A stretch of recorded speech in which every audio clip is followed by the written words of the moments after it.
সম্মানীয় প্ৰাক্তন মুখ্যমন্ত্ৰী তথা জননেতা শৰৎচন্দ্ৰ সিংহৰ নাম ব্যবহাৰ কৰে মোৰ পৰিয়ালেৰ উপৰ চাপ সৃষ্টি কৰেছে। মোৰ তেখেতৰ প্ৰতি গভীৰ সম্মান আছে, কিন্তু যদি তেখেতে পুৰা দোকানখন বৃহৎ কৰিছিল তেন্তে উপযুক্ত বিশ্বাসযোগ্য প্ৰমাণ দাঙি ধৰক। মুখৰ ভাগলি কথাটো অফিস কোৰ্ট কাছাৰী আদালত এইবিলাক নচলে নহয়। যোৱা ইংৰাজী 18 আগষ্ট তারিখে পুনরায় দোকানখন খোলা হয়েছিল। হাইকোর্টের নির্দেশ মতে আমি দোকানখন খুলু, কিন্তু প্রতিবাদকারীর সংখ্যা প্রায় 20-30 জন আছে। কিন্তু সরকারি প্রতিবেদনত ভুল তথ্য দাঙি ধরি প্রতিবাদকারীর সংখ্যা এখন প্রায় 150 জন দেখুওয়া হয়েছিল। ইয়ার ভিডিও ফুটেজ ওসি আর কার্যবাহী দণ্ডাধীশৰ বার্তালাপ আমার হাতত আছে। প্রয়োজন হলে মই সেই সম্পূর্ণ ভিডিও প্রমাণ সহকারে আদালতের হাতত মই আদালতের সন্মুখত দাখিল করি। আর এই যিটো তথ্য মানে 100 পৰা 150 যিটো তথ্য ভুল তথ্য দিয়া হৈছে, তাৰ কাৰণে আমি অলৰেডি ডিসি মহোদয়ক ইমেইল কৰিছো, তাৰপিছত গাৰ্ডিয়ান মিনিষ্টাৰক ইমেইল কৰিছো, তাৰপিছত আমি সিএম ছাৰক ইমেইল কৰিছো, তাৰপিছত আমি এসপি ছাৰক ইমেইল কৰিছো।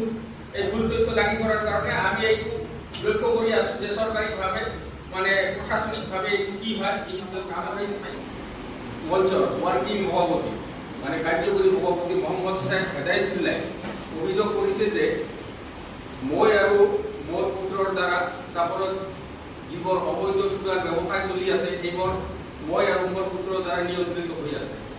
মই তেখেতক স্পষ্টভাৱে ক'ব বিচাৰিছো যে তাৰ হাতত যদি কোনো বিশ্বাসযোগ্য প্ৰমাণ আছে বা নিৰ্ভৰযোগ্য তথ্য আছে তেনেহ'লে তেওঁ ৰাজহুৱা কৰক। এই গুড়াৰ দোকানৰ চৰকাৰী অনুমোদন যোৱা নিৰ্বাচনৰ পূৰ্বে আমি পাইছিলো।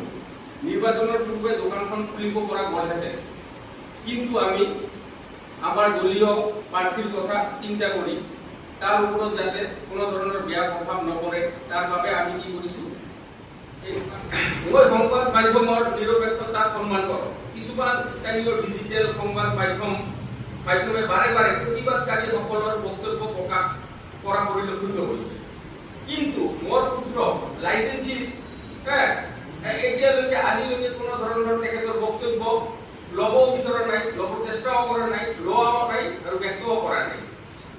মই সংবাদ মাধ্যমক অনুৰোধ জনাইছো যে দুয়োটা পক্ষৰে বক্তব্য প্ৰকাশ কৰক, নিৰপেক্ষভাৱে আপোনালোকে কি কৰক ব্যক্ত কৰক।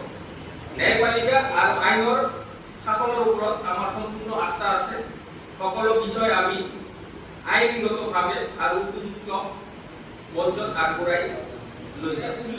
মোৰ পৰিয়ালৰ ওপৰত যি অভিযোগ আনিছে সেই অভিযোগসমূহক ব্যাখ্যা দিবৰ বাবে আইনী জাননী প্ৰেৰণ কৰা হৈছে। যথাযথভাৱে প্ৰমাণ দিব নোৱাৰিলে আমি মানহানি গোচৰ তৰাৰ বাবেও প্ৰস্তুত হৈ আছো। আৰু তেখেতক যে আমি আইনী জাননী দিছো, এইটো হাইকোৰ্টৰ এইটো লিগেল নোটিছ, এইটো আমি অলৰেডি তেখেতৰ নামত হাইকোৰ্টৰ পৰা পঠাইছো। তেখেতে যে আমাৰ পৰিয়ালৰ ওপৰত মিছা মাত মাতি থাকে তাৰ কাৰণে আমি এইটো আইনী জাননী তেখেতক ইতিমধ্যে সকলোৰে দায়িত্ব। কিন্তু প্রতিবাদকারীয়ে দোকানের কর্মচারী মোর ড্রাইভার সেইসকলক মারপিট করা আমার হাতত তথ্য আছে, ভিডিও ফুটেজও আছে। এইবিলাক মারপিট করার কারণে কর্মচারীক মারপিট, ড্রাইভারক মারপিট করার কারণে আমি 7-8খন আমি এজাহাৰ চাপৰ থানাত দাখিল কৰিছো, কিন্তু জানিব পৰা মতে এখন এজাহাৰহে এতিয়ালৈকে পঞ্জীয়নভুক্ত হৈছে।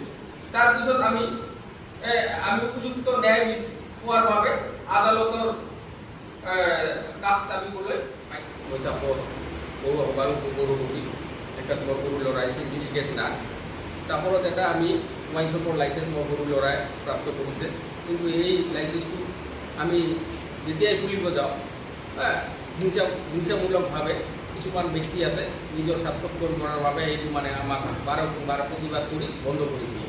তেতিয়া আমি নাজানো কিহৰ কাৰণে বন্ধ কৰে।